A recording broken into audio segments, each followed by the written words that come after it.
সবাইকে ঈদ উল ফিতরের শুভেচ্ছা, ঈদ মোবারক জানাচ্ছি কাতার রাজধানী দোহা থেকে। আপনারা জানেন যে বর্তমান পরিস্থিতি চলার কারণে মধ্যপ্রাচ্যে যুদ্ধ চলছে, যার কারণে এই কারণে আমরা আসলে প্রবাসীরা কিন্তু এবার ঈদ করেছে একটু ভিন্ন রকমভাবে। বিশেষ করে কাতার সরকার নিয়ম করেছেন যে মসজিদে ঈদের নামাজ হবে এবং ঈদগাহতে নামাজ যে ছিল তা বয়কট করে ক্যান্সেল করেছেন এবং সবাইকে ঈদ উৎসব বাসায় থেকে করার জন্য বলেছেন।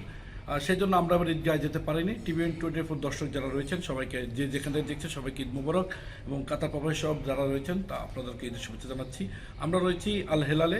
এখানে আমরা দেখেছি যে বারবার বাসায় বিলাতে যে আমরা সবাই ঈদের একটা ঈদ পূর্ণমূল্য অনুষ্ঠান হয়েছে, সেখানে বাংলাদেশ কমিউনিটির বিভিন্ন শ্রেণী পেশার নেতৃবৃন্দরা যোগদান করেছেন এবং সকলে ছিলেন এবং অলরেডি ঈদের যে আমেজ আমরা দেখতে পাচ্ছি।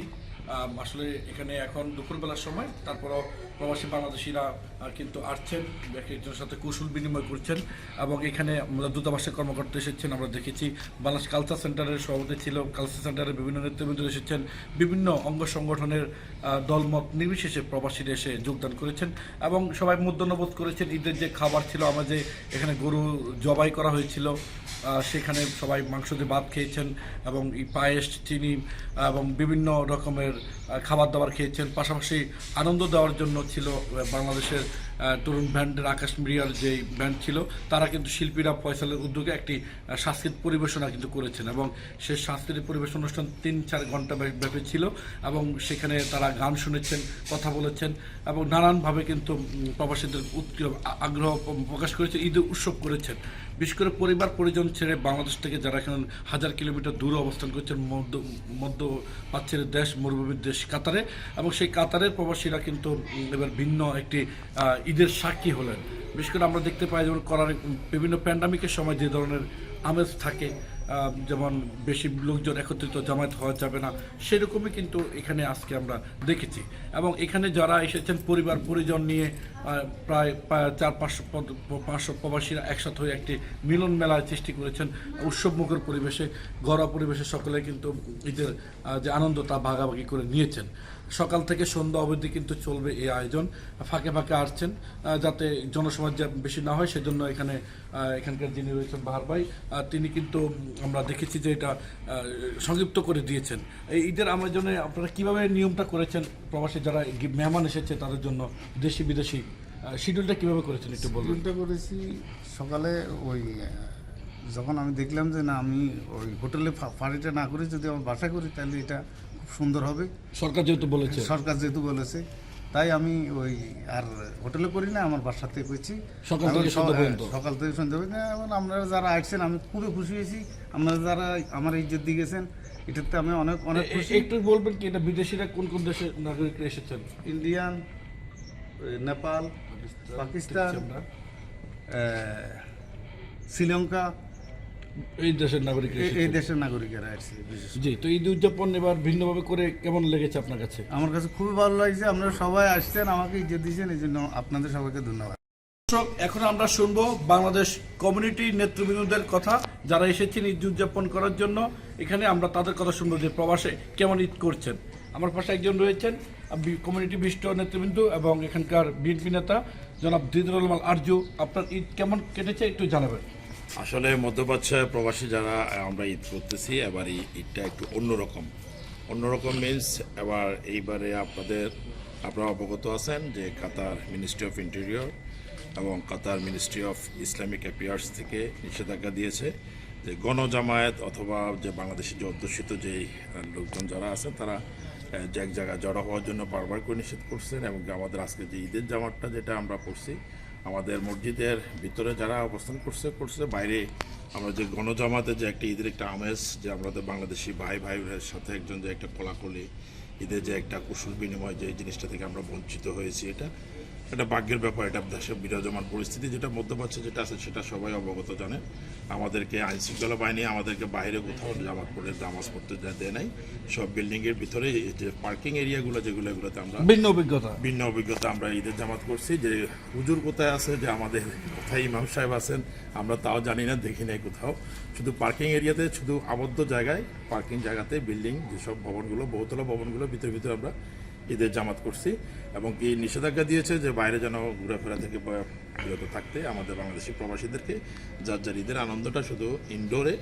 এবং সেই সাথে আমরা যারা আমাদের বিদেশি মেহমান আছেন এবং বাহার ভাইয়ের খুব কাছের এবং আমাদের ইঞ্জিনিয়ার মফিজ ভাই আছেন, আমরা TVN 24 থেকে শুরু করে নাগরিক টিভি এবং বাংলা নিউজ 52 এবং আরও যে চ্যানেল আছেন সবাইকে ধন্যবাদ জানাই। এবং স্পেশালি আমাদের যে আনন্দ দিয়েছেন যারা আমাদের সিঙ্গার, সত্যি আমি ফয়সাল ভাই সহ তার গ্রুপকে সবাইকে ধন্যবাদ জানাই।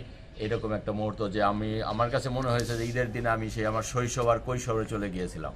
সত্যি ওনাদের গান এবং ওনাদের যে তাল এবং ওনাদের যে সত্যি আমার কাছে খুব ভালো লেগেছে এবং আমি তাদেরকে সামনে আরও এই অনুষ্ঠানের মাধ্যমে, বাহার ভাইয়ের এই অনুষ্ঠানের মাধ্যমে আমি তাদের শুভকামনা করি এবং তারা যেন সামনে আরও ভালো কিছু আমাদের উপহার দেয়, আনন্দ দেয়। এবং আকাশ মিডিয়ার যে আয়োজনে যে আজকের এই উদ্বোধন করা হয়েছে এবং আকাশ মিডিয়ার যে এত কষ্ট এবং প্রচেষ্টা দিয়ে সে যে আয়োজনটা সফলতা করেছে বাহার ভাইয়ের এই নেতৃত্বে, বাহার ভাই তার প্রচেষ্টায় তার সমস্ত উদ্যোগে যে এই আয়োজনটা করা হয়েছে, সত্যি এই আয়োজনের মাধ্যমে আকাশ মিডিয়া সহ এবং আমি যারা আমাদের বাংলাদেশ কালচারাল একাডেমির পক্ষ থেকে আমি সবাইকে আমন্ত্রণ জানাই এবং ঈদ মোবারক জানাই। এবং সেই সাথে আমাদের বিদেশি নাগরিক উনি যে আমার Eid Mubarak to everyone. May this be a blissful Eid, Ya Allah. May us people in the Gulf states, especially in this tough time during this Iran war time, may Allah make it easy for us and have a बहुत मज़ा आया।